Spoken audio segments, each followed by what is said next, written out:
Isha Pradhan, the dynamic young woman who is leading the youth and her foundation, and the EU ambassador who has supported this initiative. Distinguished guests and the future leaders of Bangladesh. I stand here in front of you as the Governor-elect of Zonta International for the year 2024-2026. Some of you may know what Zonta is, some of you may not know what Zonta is. Just a brief about Zonta. We work for women in power, better the world for women and girls. And this might sound a simple sentence, but how do you better a world for women and girls? There are many things, starting from education, healthcare, sanitation, and also the burning need of the hour today is the environment, climate change. And who is affected more than climate change? It is the women who are more affected by the climate change. So Zonta works in tandem with the United Nations. It has got a consultative status from United Nations in 1945 when United Nations incepted, and we celebrated 104th birthday of Zonta International.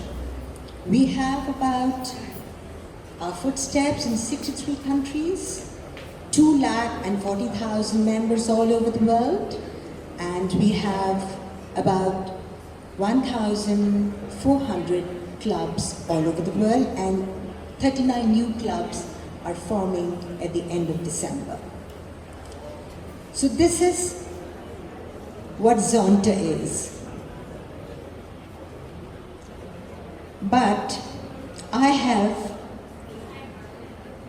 other introduction of myself. I'm a doctor, and I've studied in school, being the best student. I went to the government medical college at the time when we were doing medicine. There were no private medical college. We had to sit for competitive exam and get into the medical school. Then I passed in one go. I did my post-graduation from Dhaka University. Then I did a fellowship in cardiothoracic anesthesia from Escorts. Now this is what I've learned from the book and how I have been trained. But in reality, you know what I have seen? I have seen that I have only learned the hard skills. When you anesthetize a patient sits in the operation table, fearful, and with very anxious eyes, ask you, will I make it? Your small touch, your hand, or your small touch in the head will assure the patient, hey, you will recover. It's just a small operation.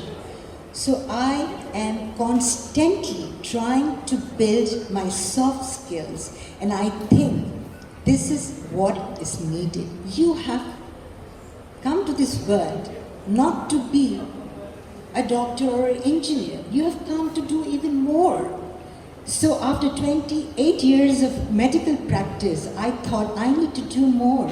So I changed my orbit, and the next thing I knew that I wanted to be a pharmaceutical owner. Believe me, no money, just a dream that would scare me a lot.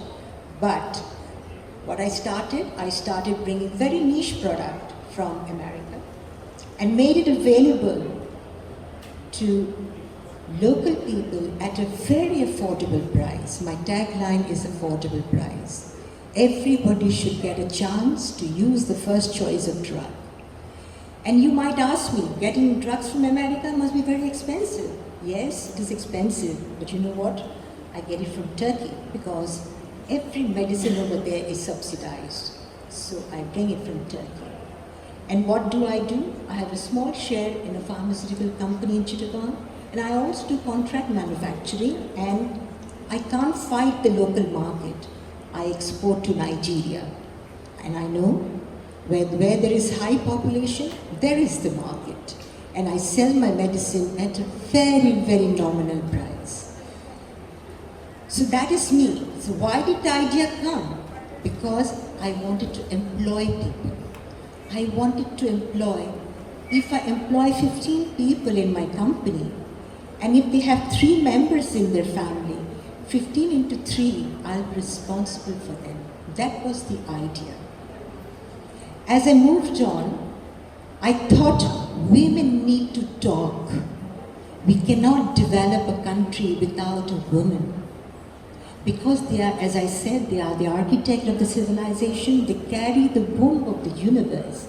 And I founded Dr. Zareen's Speak Up Lounge, where I train communication, presentation, grooming, etiquette, storytelling, being a keynote speaker, the difference between CV, resume, profile, and portfolio.